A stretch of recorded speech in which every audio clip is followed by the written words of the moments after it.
The very first Shabbat morning service, which I led on my own as a rabbinic student, was on this very Shabbat, actually on the Shabbat morning rather than the Friday night.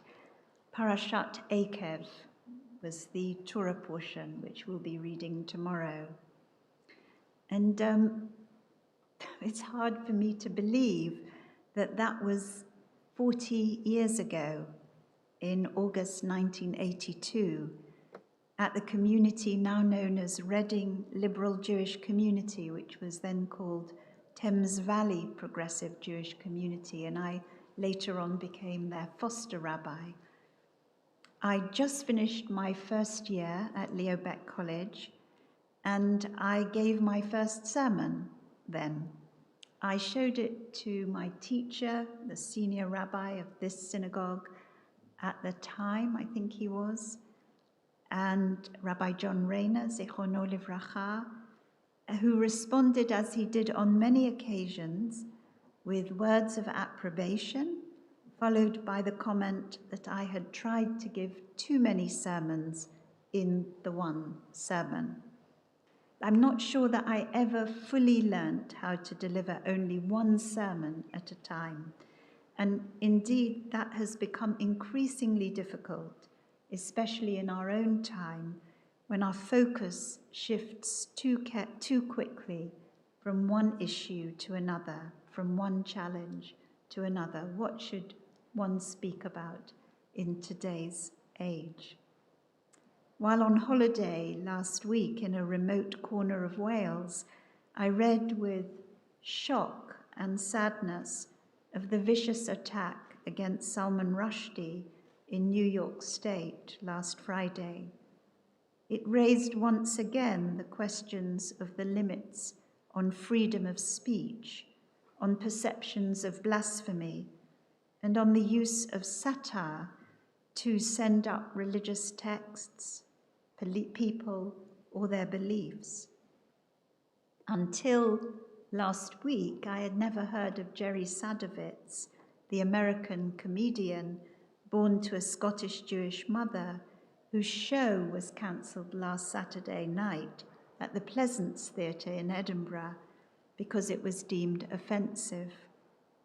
Commenting on the contrast perceived between support for Rushdie on the one hand and cancelling of Sadowitz on the other, a letter writer in The Guardian this week wrote, "The same spirit of freedom that celebrates Rushdie's right to cause offence must also embrace Jerry Sadowitz's right to cause offence to venue owners and middle-class audiences at the Edinburgh Fringe. As we defend the right of writers, artists, and performers to offend others, we must equally defend their right to write, make, and perform material that we ourselves find offensive. Otherwise, the very notion of artistic freedom is rendered meaningless." The attack against Salman Rushdie evoked the memory of the shocking killing of 12 journalists and the wounding of 11 others at the offices of the French satirical weekly newspaper Charlie Hebdo in Paris in January 2015. Then, support was expressed by demonstrators holding placards with the words "Je suis Charlie" in an act of solidarity with all journalists, writers, and artists who value the democratic right of freedom of speech. What does Judaism have to say about freedom of speech? Are there limits to what we can say in the public arena? My colleague, Rabbi Jonathan Wittenberg, in a blog at the time of the Charlie Hebdo murders, quoted Matthew Stone, who wrote, "The clearest indication that the Talmud supports debate is the document itself." And Rabbi Wittenberg, commenting on this, added, "It interrogates every proposition and consistently includes dissonant voices. It fearlessly challenges even God. apologizing with a stock phrase like, "One mustn't say it, but," it accuses heaven itself. As it says, Moses threw words at God. Jewish blasphemy law is scarcely applied. God can take care of God. Silencing others is a form of subjugation and oppression. As the Zohar, the mystical text of Judaism of the 13th century, puts it so succinctly, Dibur hava begaluta. In Egypt, the power of speech was in exile. The implication being that speech empowers, and that when we deny others the power of speech, whether through censorship or preventing the exposure of corruption or human rights abuses, it becomes a crippling form of repression. After the Charlie Hebdo attack, a lengthy statement was issued by 51 imams from Muslim communities around the globe, in which they condemned the shocking murders in Paris and offered words of advice to Muslims concerned about the depiction of Muhammad, whose image was featured again in the journal only a few days after the killings. Whatever hurt or offense Muslims felt by the cartoon portrayal of Muhammad, they said, must not ignite any kind of violence or reactions. Muslims do believe in freedom of speech and respect the right for people to say what they believe to be correct. But freedom of speech should not be translated into a duty to offend. Muslims must imitate the endurance and gentleness of the Prophet and remain restrained, tolerant, calm, and peaceful in their actions and speech.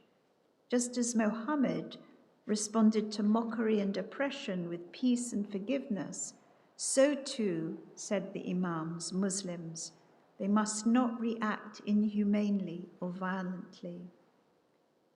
But while that statement helped me better to understand Muslim sensibilities about the depiction of their prophet, there were also sentiments that startled and left me with certain questions.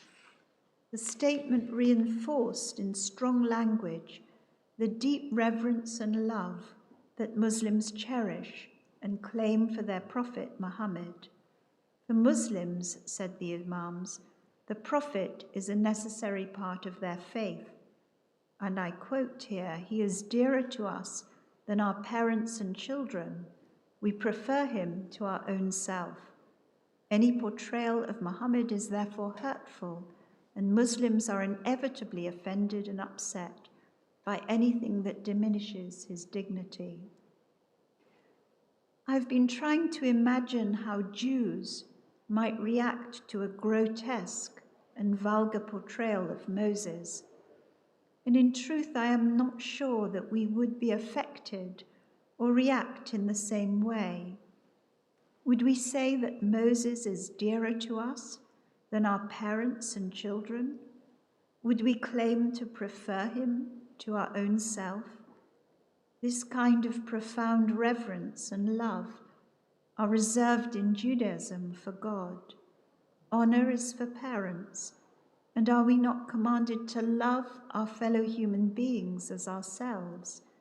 Hillel recognized the need for human beings to balance a regard for themselves as well as for others in his famous statement, Im ein ani li mili, if I am not for myself, who will be for me? And if I am only for myself, what am I?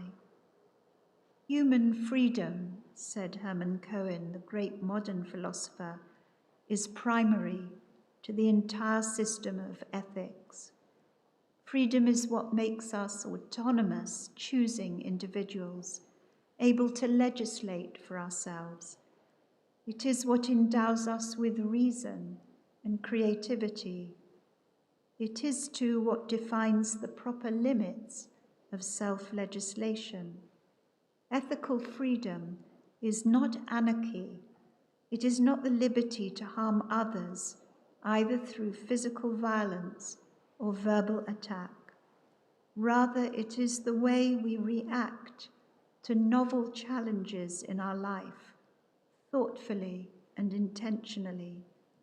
It is the ability, in the words of Abraham Joshua Heschel, to liberate ourselves from the tyranny of the self-centered ego, to reject zeal and fanaticism, and remain open and non-judgmental to creativity and to the challenge of new ideas.